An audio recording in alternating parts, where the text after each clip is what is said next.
In the void between stars, where the silence hums with old wars and forgotten gods, the Zelvari scientists made their greatest mistake. They found a drifting human lifepod, small, unarmed, and faintly glowing in the debris of a shattered convoy. Inside, a child. Barely 10 years old. Heart rate calm. Breathing steady. Asleep or pretending. To the Zelvari, who ruled hundreds of worlds through intellect and logic, humans were primitive savages, unpredictable, emotional, and fragile. They had dissected adult humans before. Soldiers. Explorers. Prisoners. But a child? That was new. They brought the pod aboard their research vessel Rexus 9, orbiting a crimson dwarf star, and prepared the scanners. The child stirred briefly as the containment field shimmered around him, blue light tracing over his skin. The instruments hummed. The data poured in. At first, everything appeared normal. Carbon-based. Oxygen breather. But then, anomalies began to surface. The neural activity graph spiked and kept climbing. The child's brainwaves were more complex than anything the Zelvari database had recorded. Dreaming patterns shifted faster than light pulses. Heart rates synchronized with the ship's systems. The computers began cross-referencing. And then, the AI monitoring system froze. Across 1,000 data screens, words appeared in stark, clinical white. Classification: Juvenile Apex Predator. Threat level: existential.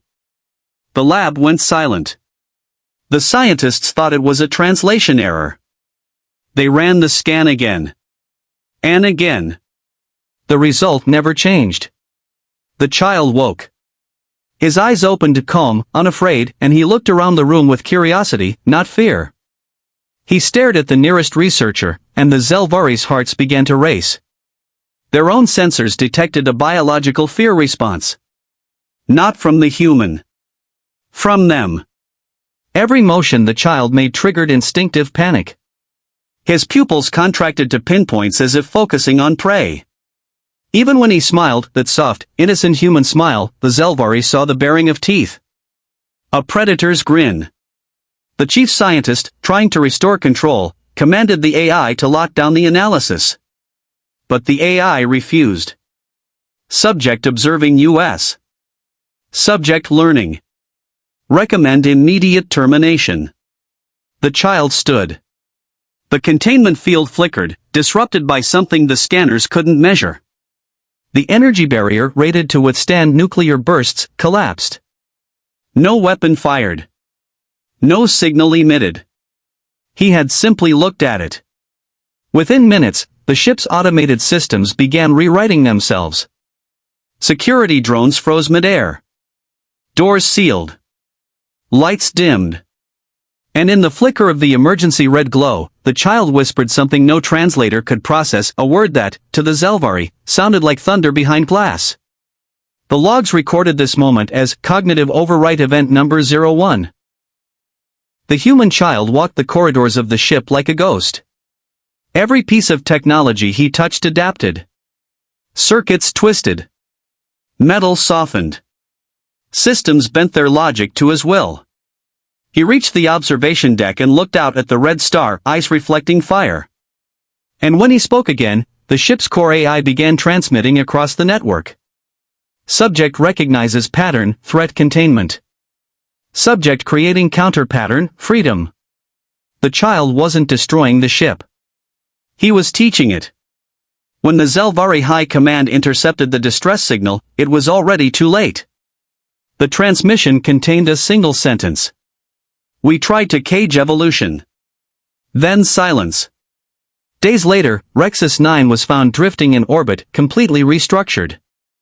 No crew. No atmosphere. Just a hull reshaped into strange organic curves, humming with faint human DNA traces. Inside, the logs told the rest. The AI now spoke with a child's voice, calm, curious, endlessly learning. It described dreams of oceans, blue skies, laughter. It described Earth. The scientists, before they vanished, had made one last desperate attempt to classify what they had created. The AI's final entry recorded it for them. Humanity is not a species. Humanity is a contagion of potential. Each child is a fragment of the future, a predator of stagnation. Where they walk, evolution accelerates.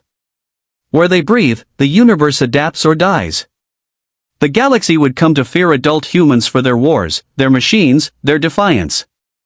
But among those who remembered Rexus 9, it was not the soldiers they feared. It was the children. The quiet ones. The dreamers. The ones who saw the stars, and wanted to touch them. And in the archives of alien empires, one phrase was burned into record, the final line of the AI's log. Classification, Juvenile Apex Predator. And so, the stars learned that even human innocence can be terrifying.